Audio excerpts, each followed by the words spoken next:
BLM Kerala Tamil Nadu Pondicherry. Medical കോളേജുകളിൽ അടക്കം സർക്കാർ ആശുപത്രികളിൽ നൽകുന്ന പൊതിച്ചോറ് വിതരണത്തെ പരിഹസിച്ച നിലപാടിൽ മലക്കം മറിഞ്ഞ് ജി സുധാകരൻ MLA.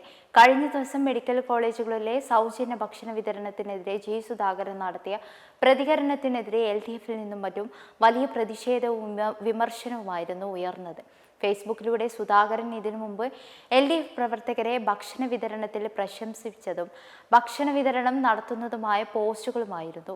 ഇതിന് പിന്നാലെയാണ് മെഡിക്കൽ കോളേജുകളിലെ സൗജന്യ ഭക്ഷണ വിതരണത്തിനെതിരെ സംസാരിച്ചില്ലെന്നും ഒരു മെഡിക്കൽ കോളേജിലും ഇല്ലാത്ത വിധം ആലപ്പുഴ മെഡിക്കൽ കോളേജ് കോമ്പൗണ്ടിൽ മാത്രം ഷെഡ് കെട്ടി ഭക്ഷണം പാചകം ചെയ്ത് വിതരണം ചെയ്യുന്ന സംവിധാനം നിരുത്സാഹപ്പെടുത്തണമെന്നാണ് താൻ പറഞ്ഞതെന്നും ജി സുധാകരൻ പ്രതികരിക്കുന്നത്.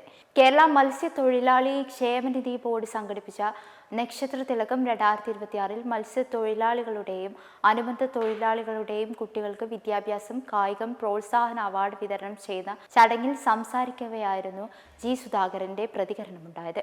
മുമ്പ് സർക്കാർ കൊടുത്തിരുന്ന പോലെ ആശുപത്രികളിൽ വീണ്ടും ഭക്ഷണം നൽകണമെന്നാണ് ആവശ്യപ്പെട്ടത്. അല്ലാതെ ഓരോ സംഘടനയുടെയും ബാനറിൽ ഭക്ഷണം കൊടുത്ത് ആശുപത്രി പരിസരം ഒരു മത്സരവേദിയാക്കാൻ പാടില്ല. ഉത്തരവാദപ്പെട്ട ജനപ്രതിനിധിയുടെ കടമ എന്ന രീതിയിലാണ് പ്രസ്തുത വിഷയം ചൂണ്ടിക്കാട്ടിയത്. ഇത് തൽപര കക്ഷികൾ എന്നെ ആക്ഷേപിക്കും വിധം തെറ്റായ ഒരു വാർത്തയാക്കി വിതരണം ചെയ്തതാണ് സോഷ്യൽ മീഡിയയിൽ വന്നത്. അല്ലാതെ അങ്ങനെ പറഞ്ഞതല്ല എന്നാണ് സുധാകരൻ വ്യക്തമാക്കിയത്. BLM കേരള തമിഴ്നാട് പോണ്ടിച്ചേരി.